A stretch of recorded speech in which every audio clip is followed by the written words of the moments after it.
Hey everybody, welcome to America's Got Podcast. This is Cody Mims here with Cody Patterson, genius extraordinaire.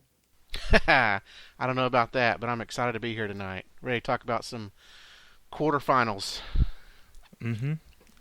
It's our last taste of AGT for a couple weeks. Yeah, we get a little break for the Olympics. Are you a big Olympics fan? No, I hardly ever watch it. What about you? I love the Olympics. I absolutely love it. Cool. What did you think of this episode that we saw? I like this episode. This was the best group, I think, of the three. Well, of the two that we've seen so far.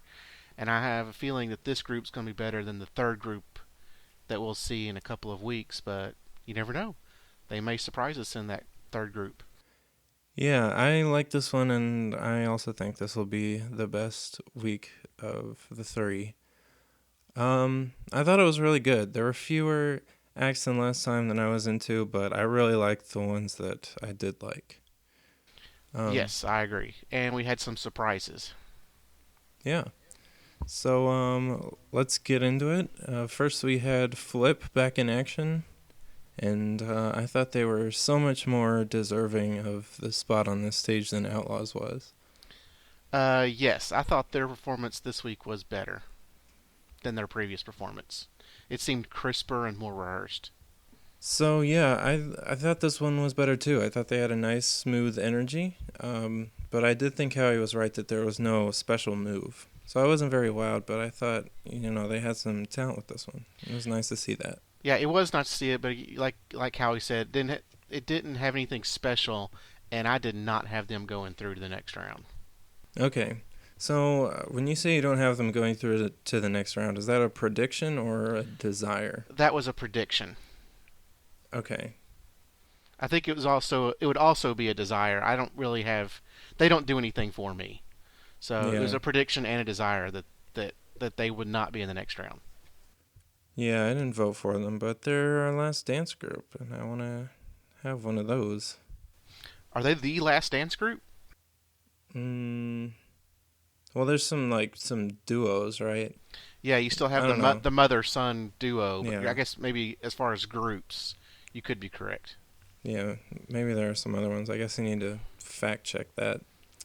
Um, but anyway, next we had Moya Angela. Um, I thought this was sort of the least memorable one of the night, I guess.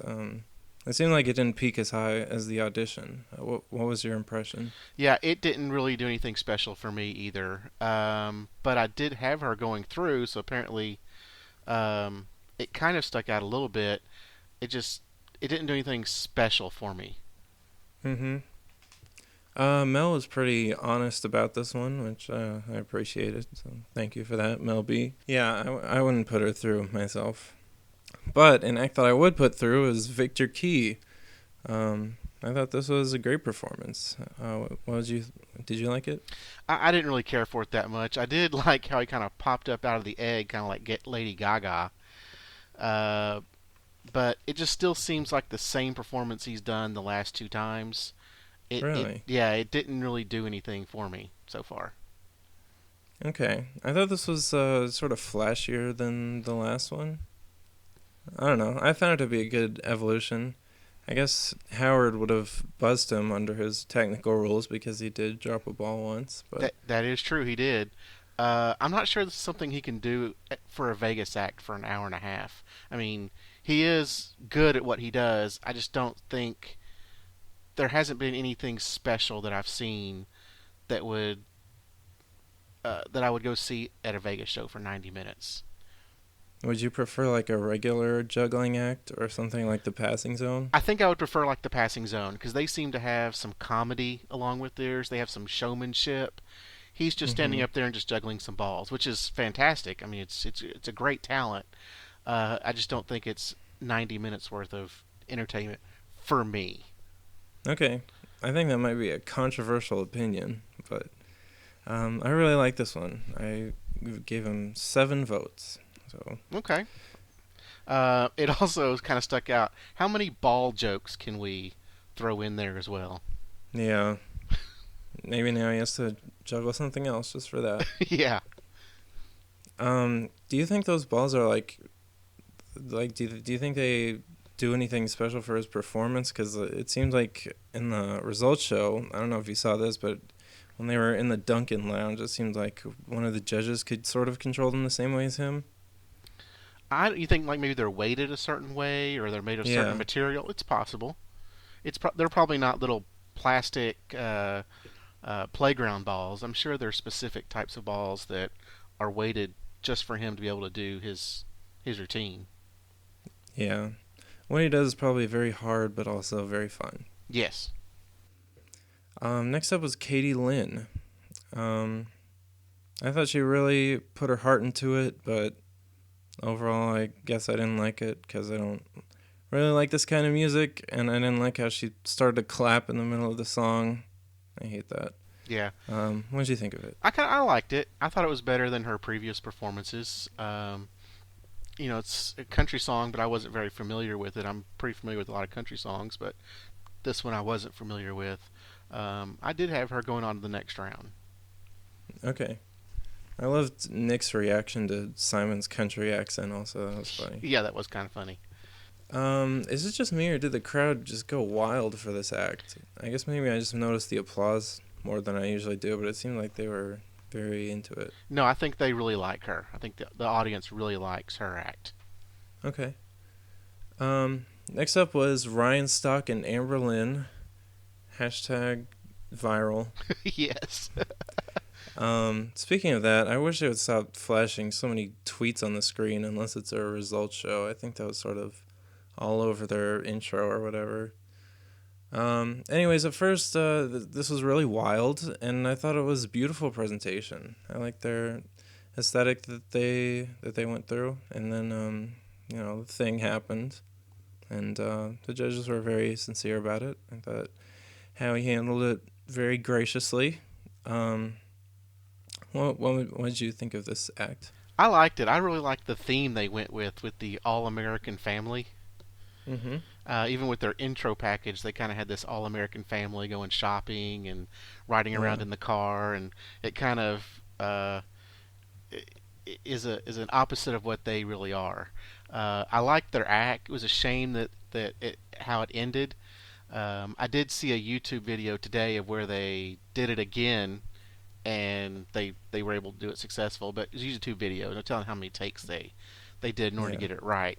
Um, at the time with the act, I thought the act itself was very courageous and dangerous. It was a shame that it failed, and then I was kind of 50-50 on it of whether I'd like to see them in the next round. I would like to see them continue on, um, just because I think what he does is some dangerous stuff. Yeah. I would have liked to also, but things did go wrong. I thought the last thing they did was sort of clumsy. I mean, obviously an execution, or at least that's what I thought. They said it was a mechanical failure, but I also thought it was sort of clumsy presentation-wise. I don't know if they really set it up that well. I wasn't totally clear on what was going on, so yeah. I mean, obviously when it went wrong, it jolted me into figuring it out and paying attention, but yeah, I don't know. It would have been interesting to see how this act went over if everything had gone right. Right. What did you think was clumsy about it? Just that I wasn't really seeing any danger. Like, I don't even really remember him showing what was going to happen, or if he just sort of, swallowed the sword and then, I don't know. Maybe I'm just an idiot. That's very possible, but Because they swallowed the sword and they transitioned into him swallowing a funnel and her climbing on a ladder. So you just didn't see the transition very well of what they were yeah, maybe attempting there's to just do. too much stuff going on. I don't know. I mean, they didn't talk in the middle of it to say what was happening, so. Yeah, that is true. He doesn't really do. Well, I guess he does do the talking in between to kind of set Yeah. things up. Oh, does he? Okay. It's been a while. Sorry for the so late recording, everybody. Anyway, they weren't really at the top of my list, but I would have liked to see them go through. Yeah, I would now like to see them go through. I'm not for sure. At the time, I had them kind of 50-50. Yeah. So next was Callista Bevier, loved by America, hated by a core group of hardcore AGT viewers. What's your opinion on her? Uh, I don't really have. Well, no, I thought she was pretty good. She sang "Brave" by Sarah Bareilles, and to me, she sounded just like Sarah Bareilles. She kind of had the Okay. same uh, singing tone. Um, and with her story, with her ovarian cancer, the song kind of fit in with her, and I thought she did a pretty good job on it. Yeah, I was disappointed to see that she did another terrible anthem song, but I don't know. I just thought it was kind of dumb. She seems to clearly be the next teen pop sensation. The way she, I don't know, talks to people. It seems like she just has that sort of star charm, I guess. Um, I wasn't too thrilled by it though. Yeah, it seems all the singers kind of have that this year. Yeah. Which is good. That's what they're looking for. I mean, that's what Simon is looking for, especially, I'm sure. Yeah, this was his golden buzzer, so he's really looking for that next singer that he can put on his label. hmm Next up was Sophie Dossie, returning in glorious fashion. I thought she had a really cool intro with like that action carpentry going on with her dad. I like that they sort of highlight that angle because I think it's pretty cool. Yeah, it's great that they make the stuff together. I know he does most of the work, but it's still great that they build their own uh, things for the act. I thought she did a pretty good job in this. I really like that she did it blindfolded this time. Okay, I didn't think that added a whole lot. I don't know. I'm just getting sort of tired of the arrow shooting thing, and also her target got way bigger for this one. It did, and she was a little off, and I was expecting the target itself to kind of do something like it did last time. Oh yeah, I think last time when it caught on fire, it spelled AGT or America's Got Talent. I was kind of waiting for it to do that, and then just fireworks came up. But it was kind of interesting that once she put the blindfold on, she then spun around and it looked like she was getting ready to shoot the judges. So that added a little bit to it. yeah. I thought her song arrangement was hilarious. That like weird dark version of Iran. Oh, I didn't catch that. Okay, you should go back and listen to it. It's very edgy. Okay. Um, yeah, I think it would be cool to see her do something else. Just what would you like for her to see her do? Just something else. It doesn't matter. Um, I don't know. I mean, next week we're gonna see Velo Vaher, who can sure contort in some weird ways, and I mean, I think he'll bring a little more of an interesting flavor than shooting an arrow. I don't know. Yeah, they each kind of have their own special contortionism that they do. Yeah. I feel like the judges sort of just like this one because she spun her arrow towards the crowd, and maybe that's more interesting when you're there live. But I don't know. I feel like this didn't really go anywhere. Okay, fair enough. Yeah. Anyway, I actually thought she was gonna miss too, Oh, the but target. yeah, she's. Yeah, I mean, she did seem sort of off. yeah. It was kind of what high and to the left. Yeah. Anyway, next was the Clairvoyants. This was awesome. Yes, I loved this act. Still my favorite act of the entire show. Cool. It's a good choice. Yeah, it's kind of a safe choice. Can't go wrong with them. Yeah. I thought they had sort of a weak start on this one actually, but the finish was very strong. With the jelly beans. Yeah. Yeah. I mean, it's such a simple trick at first, and the guy can see it, and he's like, okay, now Heidi, you eat it. I mean, I think people probably don't really think that this is actual telepathy, although they are good enough to convince people probably. So I don't know that was a very interesting element to it, but I love the end of it. That was their best thing yet. Yes, and even if it's not telepathy, still just like you say, the convincing of it, the way that they convey the trick. I mean, magic is still magic. There's always tricks. I know Simon says that people that he believes in magic, people actually have magic powers, but it's the illusion that that makes it special and how you present it that makes it Mm-hmm. the show, and the way that they do it, and then the music, the eerie music that kind of plays in the background. It gives me chills every time I watch them do their show. Yeah. Um, I think they're very strong magicians, and well, I voted for them. They're one of my favorites. Yeah, if I could vote for him, I'd probably give him all my votes. Yeah. Next up was Sal Valentinetti. The crowd just goes wild when they hear his name after, his only performance that he did before. So it's always very fun having him on. What did you think of this? Yeah, I thought he did an excellent job. Let's see. He sang a song that sounded like it was from the Frank Sinatra era. I had to look this song up because Yeah. I was like, this is not a Frank Sinatra song. Or am I missing something? And I looked it up and I was like, this is One Direction.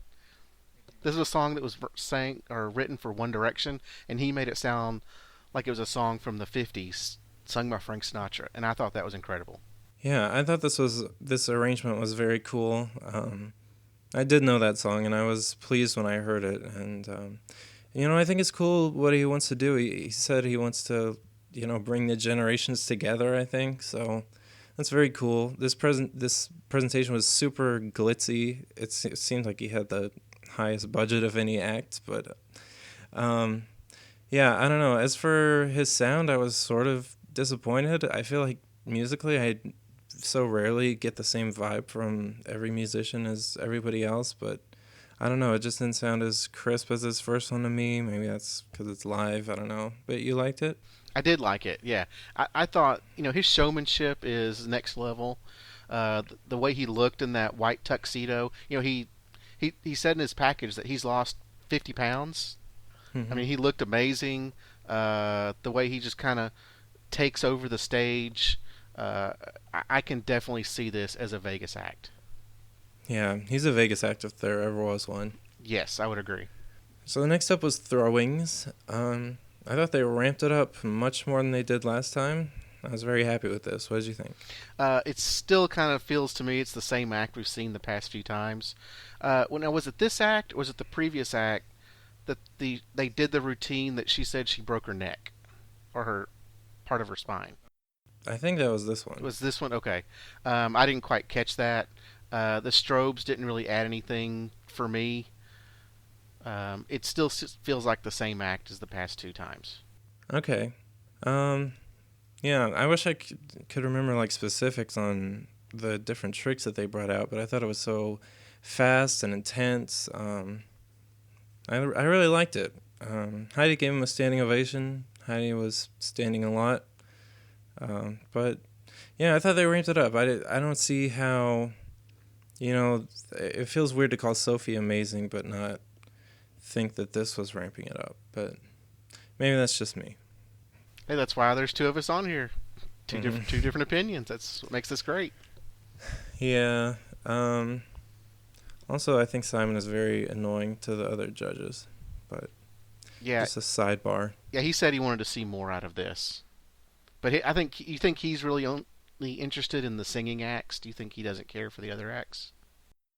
Yeah, well, I mean, we'll get to it later, but this was the breakdown between this act and Katie Lynn, and his vote on this sent me through the roof because I really wanted this act to go through. Actually, they were one of my favorites. So yeah, he definitely has a singing bias, but I don't know. I don't really like him that much. Honestly, I wish we could just get rid of him. I'd rather have three judges, but that's not going to happen anytime soon. Yeah, I would too. When did they go to four? Um, it was when Sharon Osbourne left, which I think the year that you saw last with the Latte Dogs was her last one. Okay, That's when they brought in Melby and Heidi. okay. Yeah. Anyway, then we had my favorite act of the night, Steven Brundage. Yeah, I think he did much better tonight than he did last time. I really enjoyed this act.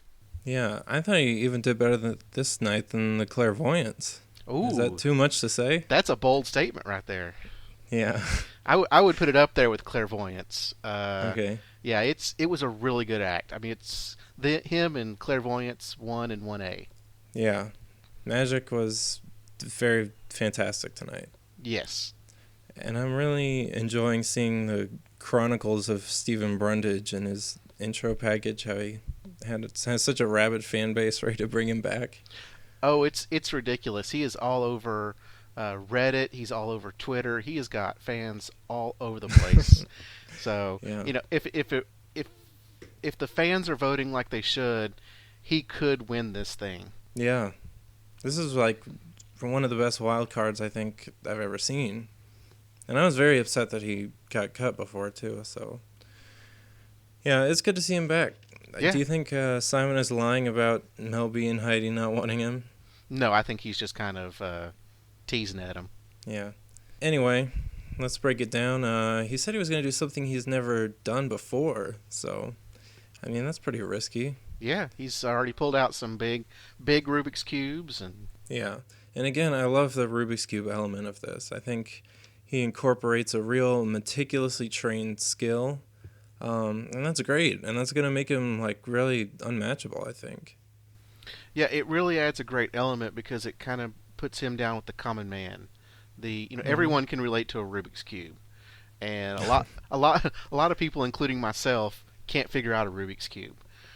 So it's great that he kind of does the tricks that he does with the Rubik's cube. Yeah. Um, so that's pretty much it. I loved it. Then there was Sauce and Victoria, or Sauce and Victoria, I guess. I think I've been saying it wrong. Um, anyway, this one sort of went wrong. What did you think of this? Yeah, this was a big disappointment, I think, for everyone. There were so many mistakes, and some that were just blatant mistakes. Um, you know, quick changes that were happening without the illusion of the change. So Yeah. it was a shame what happened, but there were several problems with this act that night. So, the one where she sort of just stood in the middle of the stage and just took one off, that's what they were talking about with the mistake, right? Yeah, there was one that she went up on the kind of the platform in front of the mirror, and she just stood there, and the dress just fell off. Okay. There was another one, and then the final one was when they were doing the confetti, and you could see it fall off while the confetti was flying. Yeah, well, she reached up and, like, took off a corner, and then it sort of, like, fell over to become the color of her new outfit, I guess. Right. So I thought that was interesting, seeing how it was done. You know, as for ones that could get exposed, I guess it would be more interesting to see one where her outfit gets bigger, but I don't know. Sort of let down. I really let the cat out of the bag. They kind of lost me on this one. Yeah. Heidi said she did like it, but of course she would. She's the Project Runway fashion Right. person, so she got to see how all the quick changes done. Yeah. So that was it. Then we went to the results, starting off with the dunk and save of Katie Lynn, Sal Valentinetti, and throwings. And Sal immediately leads the scoreboard with like 43%. So, Yeah. It was what's that? I was going to say it was a little surprising to see Sal amongst that group. Yeah. So the bow and arrow girl, whose name I can't remember for whatever reason, she went straight through, and Sal didn't, right? Sophie? Yeah. Yeah, she got Yeah, I through. thought that was kind of weird. Yeah, but she was amongst Ryan Stock and Amber Lynn and Flip. Yeah. Well, those are sort of arbitrary divides, right? I mean, I don't think they really say the order that they go through in. No, they don't. But I'm just saying they were in that same group. Those Sophie was with Flip and Ryan Stock, so it was kind of obvious that she was going to go through. Okay. Yeah, but as for the dunk and save, I wanted throwings to go through. But I figured it would be Sal and then Katie. Um, so yeah, the first group up was Susan Victoria and the Clairvoyants, right? Yes. So I wanted the Clairvoyants, and I mean, I thought it was pretty clear that it would be the Clairvoyants, and it was. Thankfully, we get to see them again. Yeah, that was kind of a given that they were going to go through. Yeah. Then there was Victor Key and Steven Brundage. I really wanted Steven. I wanted them both, but Steven was my main pick. And I thought it would be him because I don't really work both into my predictions, although I guess it's not really a surprise anymore, so I should. But yeah, it was both of them. Yeah, they kind of throw this in once a night, and it was kind of nice to see both of them go through. They had some chemistry on stage. They seemed very happy. Yeah, Yeah, it was good. I don't think Victor's much further for this competition, but Really? yeah. It seems like all the judges and everything love him.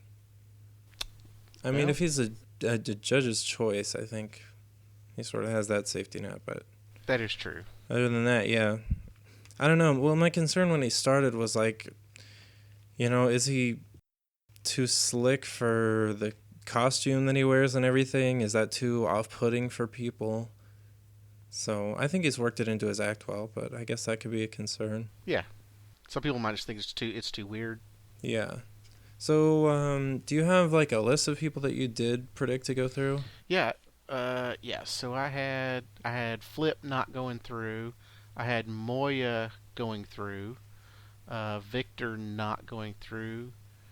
Katie Lynn going through. Ryan Amberlin, I was kind of on the fence. Callista Bevier, I had going through. Sophie, I had going through. Clairvoyants, I had going through. Sal, I had going through. Throwings, I was on the fence about.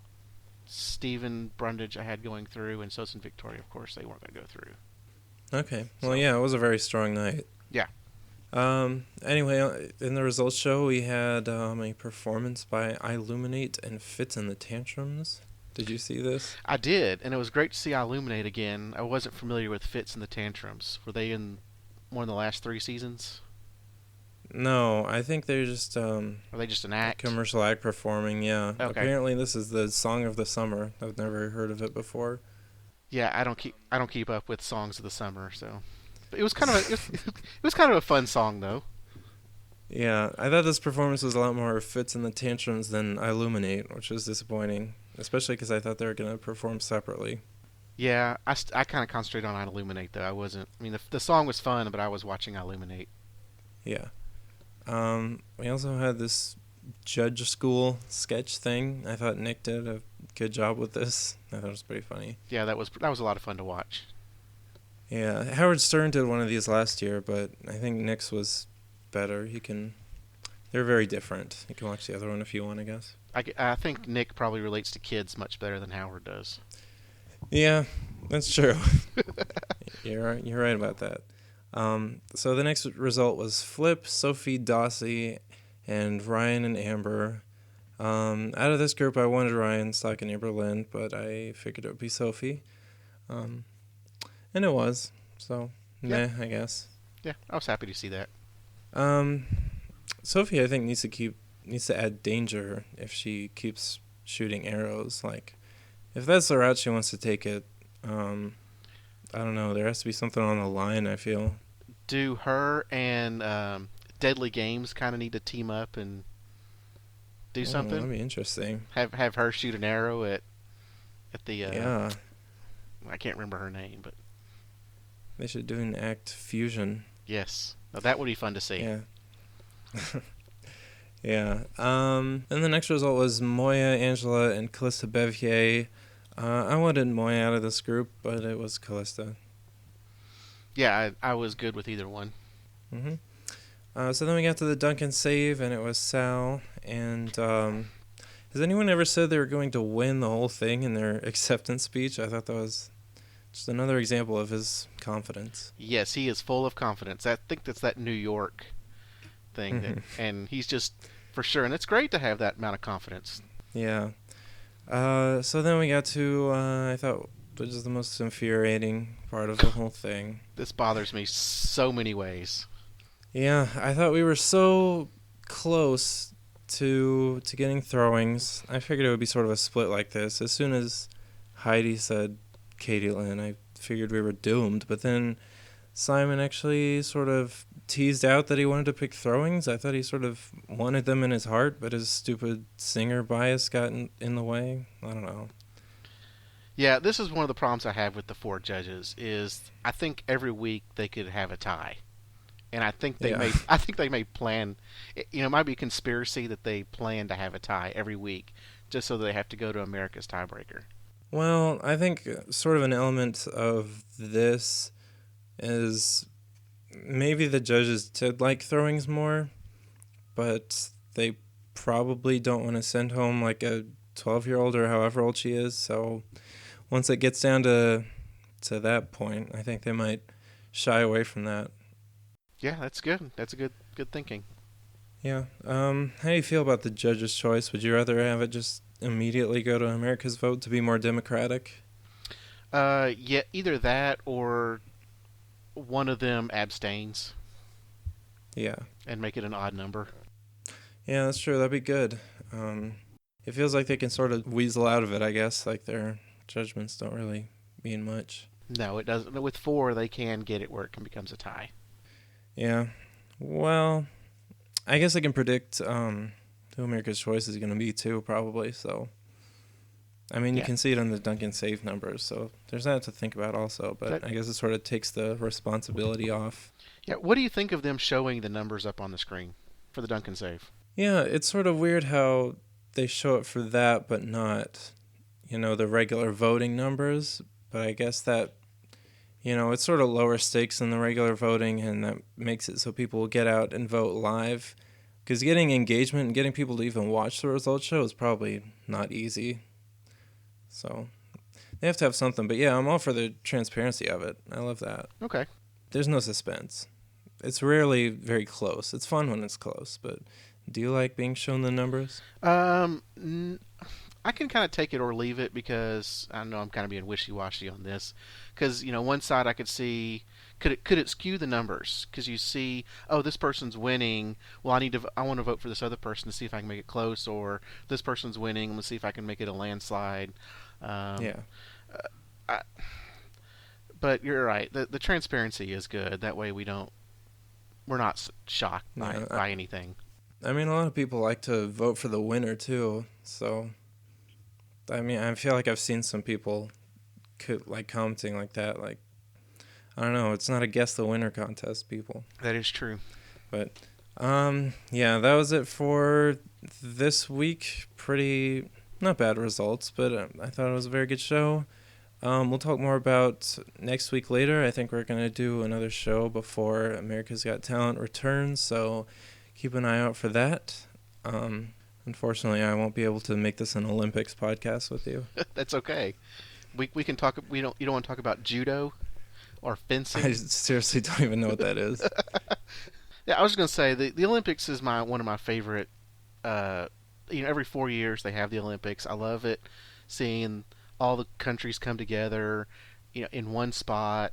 All the people that work their entire life, kind of like America's Got Talent. They work their entire life and they get one opportunity to change their life. Most people aren't going to medal, but they're going to go. They enjoy it.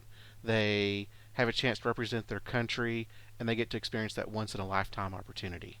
So it's just one of those things similar to America's Got Talent that you kind of just have to watch and enjoy, even if you don't like the sports. The sporting part, of course, adds to it, but the opening ceremonies and seeing people that just will break down when they get a medal, or like they say, the thrill of victory and the agony of defeat when people are favored to win and all of a sudden something happens and they can't even get a medal. So it's all of that really adds to the Olympics. But that's just kind of my 2 cents on an America's Got Talent podcast. Yeah, that's great. That's a great similarity. Does the Olympics line up with American election years? They do, because they're every 4 years. Well, the Summer Olympics and the Winter Olympics are both every 4 years, but they alternate. So this year will be the Summer Olympics, and then in 2 years will be the Winter Olympics, and then 2 years after that the Summer Olympics again. So, but yeah, the Summer Olympics always line up with American presidential elections. Okay, well, that's good for morale, I guess. Anyway, thanks everybody for listening to the show this week. If you want to check us out on Facebook and Twitter, we are at AGTcast on both of those. If you want to send us an email, that's agtcast@gmail.com. And what was the other thing? Oh, if you review us on iTunes, we'll probably read it out on the show. And if you want to do it all in emoji, that's great too. So, yeah, thanks for listening. We will hopefully see you soon. We'll see you next time.